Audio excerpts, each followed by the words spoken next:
എന്നെ ശ്രദ്ധിക്കുന്ന പ്രിയപ്പെട്ടവരോട് ഞാൻ പറയും, ചിലത് കർത്താവ് നിശബ്ദമായി ചെയ്യുമെങ്കിൽ ചിലത് തമ്പുരാൻ അടയാളത്തോടുകൂടെ ചെയ്യുന്ന ദൈവമാ. നമ്മളെ പകയ്ക്കുന്നവർ കണ്ട് ലജ്ജിക്കേണ്ടതിന് നന്മയ്ക്കായി ഒരു അടയാളം തരാമെന്ന് വാഗ്ദത്തം പറഞ്ഞവൻ ചിലതവൻ നിശബ്ദമായി ചെയ്യുമെങ്കിൽ ചിലത് അടയാളങ്ങൾ അവശേഷിപ്പിച്ച് ജീവിതത്തിനകത്ത് ചെയ്യുമെന്ന് ഇന്ന് രാത്രി വിശ്വസിക്കുന്നുണ്ടോ? നന്മയ്ക്കായി ചില അടയാളങ്ങൾ ഇന്ന് രാത്രി എൻ്റെ മേൽ അത് വെളിപ്പെടണമെന്ന് എത്ര പേര് പ്രാർത്ഥിക്കുന്നുണ്ട്? അടയാളം അവശേഷിപ്പിക്കുന്ന ചില ദൈവപ്രവൃത്തികൾ മറ്റുള്ളവർ കണ്ട് ദൈവത്തെ മഹത്വപ്പെടുത്തുന്ന അടയാളങ്ങൾ അവശേഷിപ്പിക്കുന്ന ദൈവപ്രവൃത്തികൾ ഉണ്ടാകുമെന്ന് വിശ്വസിക്കുന്നവർ കരമുയർത്തി ദൈവത്തിന് സ്തോത്രം ചെയ്യാം. നിങ്ങൾക്കത് മനസ്സിലാകാൻ വേണ്ടി ഒരു തെളിവ് വേഗത്തിൽ ഞാൻ പറയാം. അപ്പോസ്തല പ്രവൃത്തിയിൽ അപ്പോസ്തലന്മാർ 3 തവണയാണ് കാരാഗ്രഹത്തിൽ അടയ്ക്കപ്പെട്ടത്. 5-ാം അധ്യായത്തിൽ പത്രോസും യോഹന്നാനും കാരാഗ്രഹത്തിൽ അടയ്ക്കപ്പെട്ടു. അന്ന് രാത്രി ദൈവത്തിൻ്റെ ദൂതൻ വന്നു. പിറ്റേ ദിവസം അവർ ശലോമോൻ്റെ മണ്ഡപത്തിൽ നിന്ന് വചനം പ്രസംഗിച്ചു. 2 അപ്പോസ്തല പ്രവൃത്തികളുടെ പുസ്തകം 12-ാം അധ്യായത്തിൽ പത്രോസ് 4 ചേവേറുടെ നടുവിൽ കിടന്നുറങ്ങുകയാണ്. അന്ന് രാത്രിയിലും ദൂതൻ ഇറങ്ങി വന്നു. അവൻ 1-ാം കാവലും 2-ാം കാവലും പട്ടണത്തിൻ്റെ വാതിലും കിടന്ന് പ്രാർത്ഥിക്കുന്ന സഭയ്ക്കകത്ത് ചെന്നു.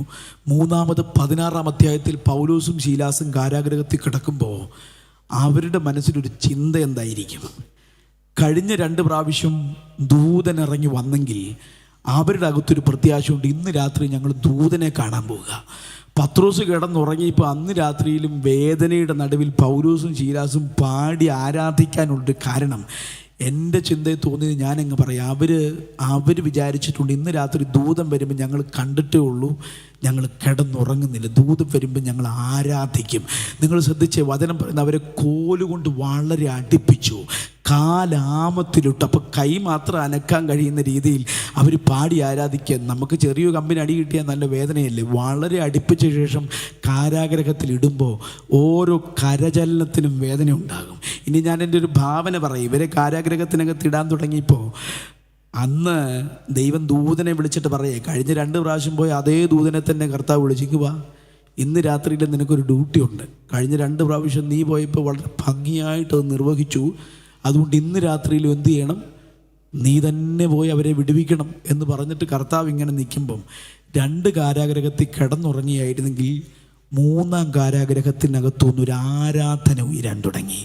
എൻ്റെ ഭാവനയെ ഞാൻ ചിന്തിക്കുന്നു, ഇറങ്ങാൻ നിന്ന് ദൂതനോട് തമ്പുരാൻ പറഞ്ഞു, ഇന്ന് രാത്രി നീ ഇറങ്ങണ്ട, ഇന്ന് രാത്രി ഞാൻ ഇറങ്ങാം.